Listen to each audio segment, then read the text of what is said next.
started here. I want to thank Raven and Barbie for coming out to Stockton.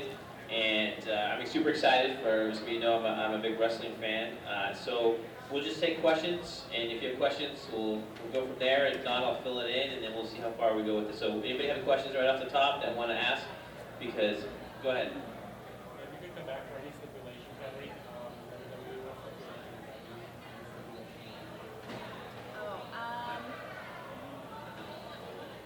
probably for the Raw Women's title. It's, I think Becky Lynch has a ring now, and so, yeah, that would definitely be a dream come true. I know you're super busy. We follow you on social media. Do you still get a chance to keep up with the product yourself? Yeah, I really try to, at least know what's going on. And I just did a Where Are They Now? And they asked me a lot of questions about kind of what's going on, with the women's, revolution and everything like that. So I like to be in the know and kind of know what's going on. Absolutely. I'm going to move in. I'm sorry. I don't mean to say something coming a little bit closer. And then Raven, I know you're still active in it when you can be part of it when it comes to wrestling. Do you ever plan to stop? Because you still looks like you still got it. I'm not doing much anymore as far as actual in-ring stuff. I'm too beat up, man. I'm 55. This shoulder only goes to there. This arm only goes to here. Yeah. So, but I can hide it in a tag match. But that's about all. Yeah. Questions? Go ahead. when it came to doing your promos, did you ever have like a specific layout, or did you just Did I ever have a specific layout, Or was it off the top of your head? pattern that you follow? Sometimes it's off the top of my head. Sometimes I'd plan the whole thing out. Sometimes I would plan out bits and pieces. I tried to have something clever, like every line or two. I wanted something clever to be inserted. So sometimes you got to prepare that in advance. Sometimes you don't. But the best stuff was always pre-planned mostly. What about you, Barbie? How'd you figure where you're going to go with the promos? Because they can give you a script, but I don't know who can really remember every line, because I imagine a lot of it was written either like that day or even, here's 10 minutes, look at it and get out there. Right. So when I would see, like a script or whatever, I would just look at the main bullet points that I would need to hit, and then I would just kind of make it my own. And Barbie, That's really the secret, is making it your own. Just basically every promo is I kick your ass. Yeah. It's all pretty much the same thing, but how many clever ways can you say it? How many intelligent ways can you rephrase it? And put it in your own vernacular, so when you say it, it sounds like you, as opposed to sounding like the guy in the front row saying it. Right. And especially for you, Raven, you have such a great character. Did you have to really kind of school some of the writers? You're like, Raven would say this. This is not something he would do. I was usually left to my own devices for the most part on promos. So I was lucky because I'd shown an aptitude for it, so I was kind of like given a little leeway. But yeah, I hate the idea of having writers write up promos for people, because invariably they're going to write a few that are for a few certain people that can't write for themselves. That's good, but for the people who can write their own, they're never going to get it the best level of that person. And then I think back to you, Raven, is when you start doing those because how much of it, Raven, is who you are? Is it pretty close? Especially at the start, he was a dark man. Yeah, you seem pretty nice guy. He's me. He's all the childhood baggage I carry. Yeah. That I spend time on a shrink's couch getting rid of. Questions? Go ahead. Can you give us a breaking news?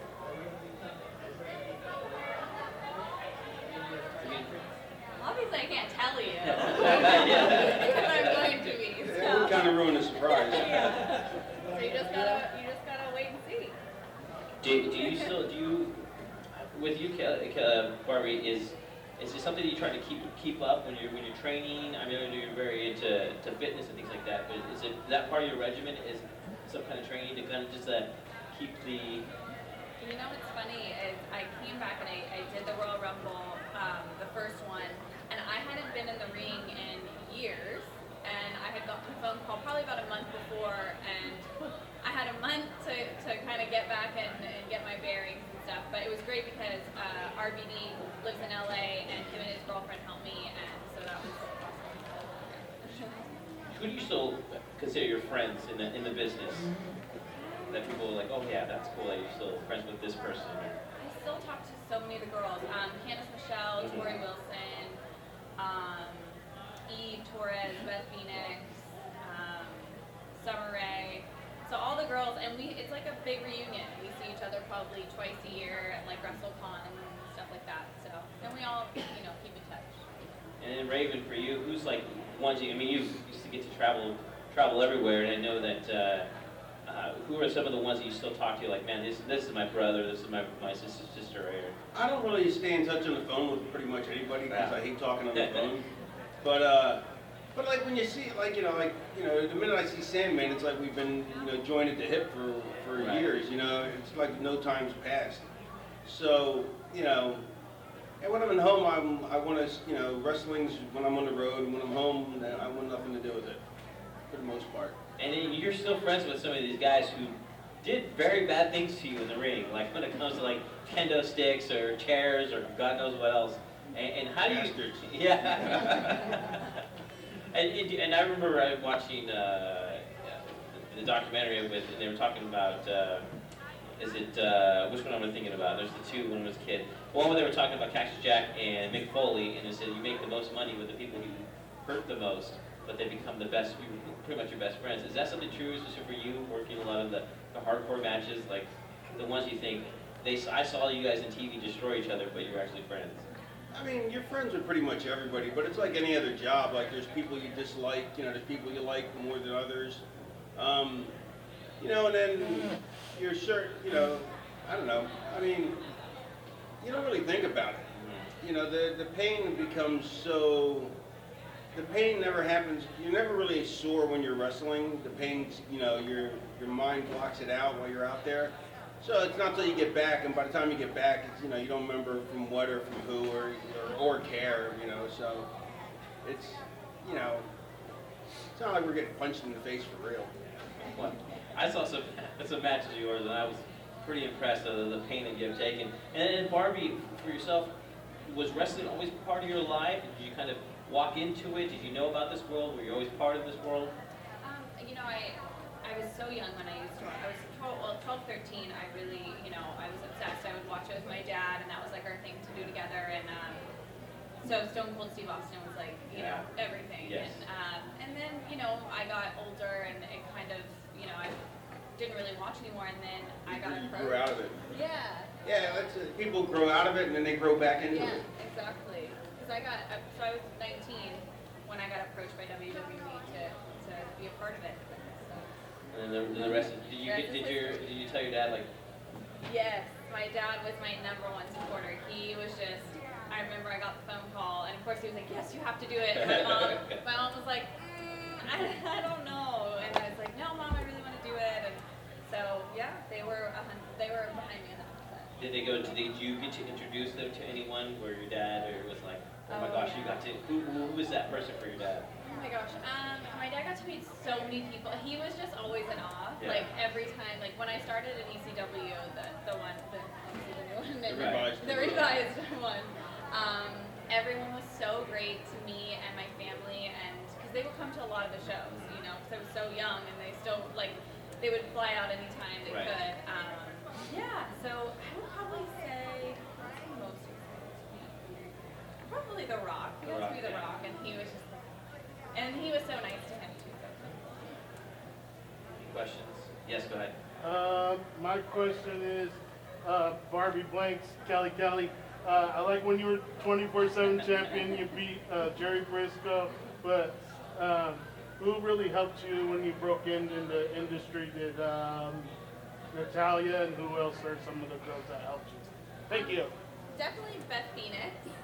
Beth Phoenix really helped me. I started at OVW in Louisville, Kentucky, and she was there, and she was amazing. And also Maria Canellis, who was down there. So there was a lot of girls who were down there who were starting. We kind of learned together. But definitely Beth, for sure. Go ahead. Do you each have a favorite opponent or a favorite moment in your career and why? My favorite opponents are Sandman and Dreamer because of the feud. So, so it always makes it easy for the fan, with the audience reactions. And then my favorite person probably to work with that I didn't have a major feud with was Just Incredible. Oh, yeah. Go ahead. Question for Kelly. When you're getting back to the Hall of Fame, who would you have in there? Oh my gosh, that's such a good one. I would have to say Tommy Dreamer. Yeah, he basically, when I started, took me under his wing, and he was every week he was involved in my matches, even when he wasn't the producer or didn't have anything to do with it. He would still, help me out, and for years. And Barbie, you started so young. What would you say to the 19-year-old Barbie? Like, if you could, go back in time, or something like that, where you're able to hear some advice or something that you would tell her. I was so blessed with my career, and I don't regret anything. And I did my career was exactly how I would have wanted it to play out. So. I would have just told her. Stay on track. Yeah, yes. exactly. And you, Raven, what would you tell a young Raven starting out in the business? Don't be in such a hurry. Yeah. I was always in a hurry I don't think as much as I enjoyed every moment, I don't think I savored it. I wish I wasn't in a hurry to get to the next level.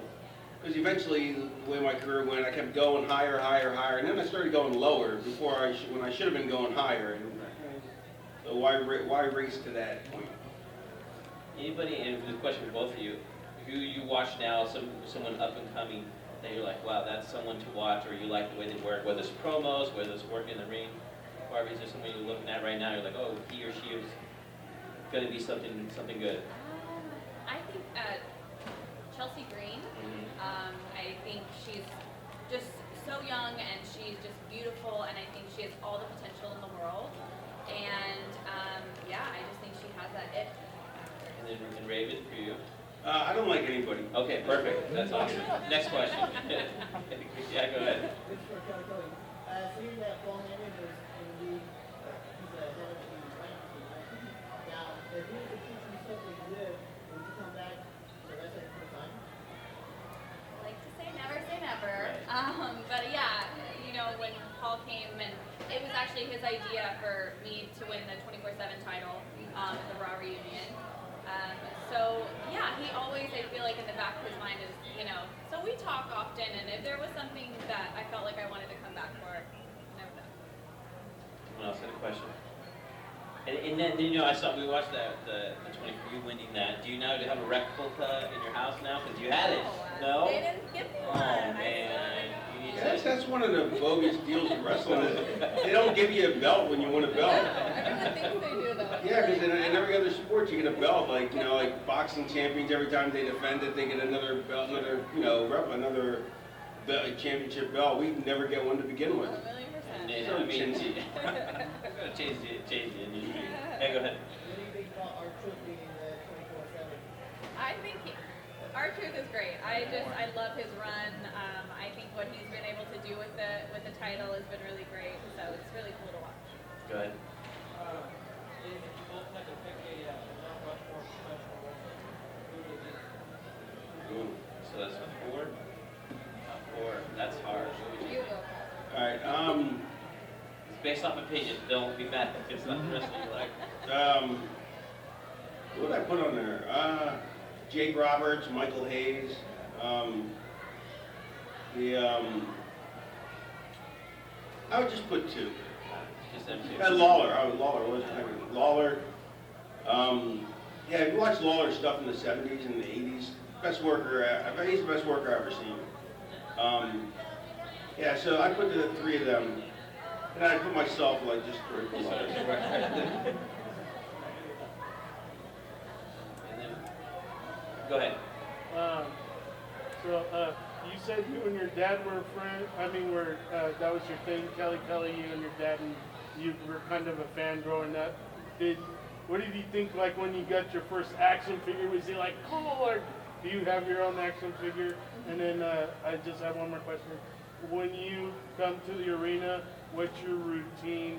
Do you like stretch and all that? Do you sign autographs for fans? Because here at the Stockton Arena, when they had house shows, some of the wrestlers signed for us. It's pretty cool. So to answer the first part, yes, my dad was so excited about everything that I got to do, and he was my #1 fan. So anytime anything, the video games, the dolls, the posters, he had everything. So, and then when I would come to the arena, I would get in the ring and rehearse and kind of go over my match for a bit, and then I would go out and sign autographs and then go get ready. You know, I always wondered, I've been watching 36 now, and I've been watching wrestling pretty much my entire life. How is it to Phil go over the top rope? And it's such a basic move, but when they throw you out of the ring, like a Royal Rumble match or whatever, it just seems like it's a nothing to maybe to the crowd, but that's got to be, how do you just figure this is what's going to happen? Because there's no easy way to land. There actually is an easy way to land, but as long as they don't overthrow you, like, Okay. or put too much force behind it, because you have to take your own bump. But a lot of what you think isn't nearly as bad as what it seems, and a lot of what you think isn't bad, it hurts like a son of a bitch. Like one time, I was in ECW, and it was Thanksgiving, some fan handed Dreamer a turkey. And so he was on the floor, so I fed my head out through the second and third rope so he could hit me with it, but it was frozen, Oh, no. and it went bonk. Oh, no. And so it goes, make the noise bonk, which does not sound like it hurts, except it knocked me out cold for like a second and a half. Oh, no. And so I was still staggering, and I woke back up to hear, boo, because they didn't hear anything, so they're like, that couldn't have hurt. And what about you, Barbie? Any moves where you're like, oh my, I got to do this now? Whether there's like a off the top rope press or going over the top of the ropes for like the Royal Rumble match, something like that? Yeah, I did a lot of backflips in my, when I would have my matches, and so whenever because you never really know when you're doing a front flip or a back flip where you're gonna land. You just hope for the best. As long as you're in a general vicinity. Yeah, exactly. But I was always so nervous whenever I had to do those, and hope that I would just land it and not hit them, or hit them really hard and Right. feel really bad. Right. Questions? We've got about 5 more minutes because we're sitting back. Go ahead. I have to take my nap. So, go ahead.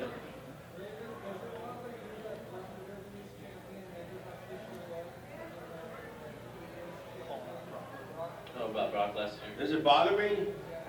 It only bothers me that I never got to beat him. Yeah.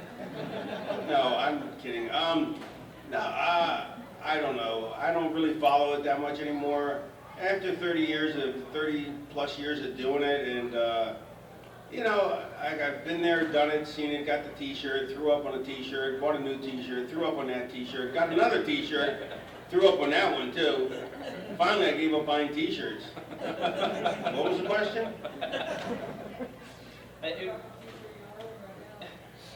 Einstein. Hero of mine. Raven, I wonder, like, especially now, a lot of the wrestlers are afraid to be the bad guy, and you weren't afraid. Oh, I love being the bad guy. I always had a problem being the good guy. Like, I felt like so ridiculous. Like, basking in the adulation for, like, I don't know. It's hard to explain, but it felt hokey to me. Like, being a baby face. And as a heel, plus most heels want to be liked, and that's the problem. Is then you're not doing your opponent or your match a service. You're doing it a disservice because you need to have one person cheer to one person boo, to tell a really a good story, a better story. because it's a morality play. It's good versus evil. It's opera for the masses. And there's no greater thrill than being booed, but it just seems like everybody wants to be cheered, everybody wants to be liked, but I wasn't liked as a kid, so I was fine with it. Were there some stories, quick story you could tell us about? They're all untrue. Yeah. So I plead the fifth. No, but your character, you were such your character, for a lot of us, especially myself as a fan, it felt like that was you 24/7. Did you ever get people did they go to extreme to show their hate for Raven?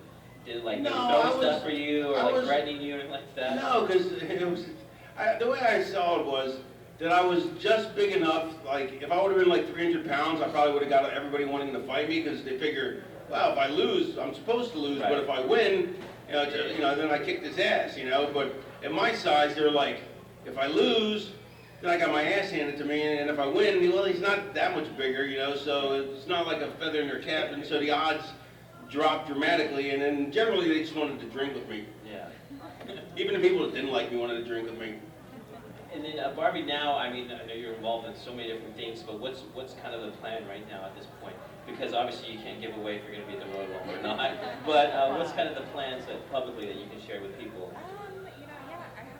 I have my hand kind of in a lot of different things right now. Social media has been amazing to me. It's been such a blessing to be able to use that to my advantage, and I work with a lot of fashion brands that I've always wanted to work with. I'm coming out with a wine, my own rosé wine. Oh, nice. I have a bikini line out. And I just did a movie with Guy Pearce, which was really cool. And That's pretty cool. yeah. And then you, Raven, I know you still... I had a wine. What about me? What about Raven? You need Well, one. we bought that. I bought that shirt. So, okay. So, any more questions? So the last one just before. Okay, last two right here. Go ahead. Raven, my question is, there's like the DX and the NWO and other factions.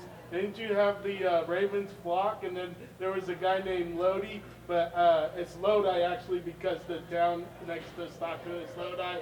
Can you just talk about the flock real quick? Yeah, Lodi actually got his name. I wanted to call him Skank, but that's what I originally wanted to call him. But Bischoff goes, you can't name him after. I can't. Never mind. I can't say the mixed company, but you can't. So he's like, and I had pancreatitis, I think, at the time. So I missed about a month's worth of shows, and they had a name Lodi in between. And since I dressed him like Billy Idol, Terry Taylor goes, Idol spelled backwards is Lodi, let's go with Lodi. And that's how he got his name. And did you know that there's a town? Yeah, Lodi, yeah. Yeah. But there's also Lodi, New Jersey, too. Oh, okay. Yeah. If both of you could wrestle anybody in history, past or present, who would it be? Oh, it'd be Kelly. I second that. Yeah. You wrestle yourself? Yeah. All right, you got it. So you can see that you guys are going to be up there. I know you're doing the autographs. You got the pictures and the selfies, and you can come check. They're only going to be for about another hour or so, and then here they'll have the costume contest that you guys can be a part of. So please give a round of applause to Barbie and Raven to be part of this. Send it back up there. So if you want to take a picture with them, head up to the fan deck and see them.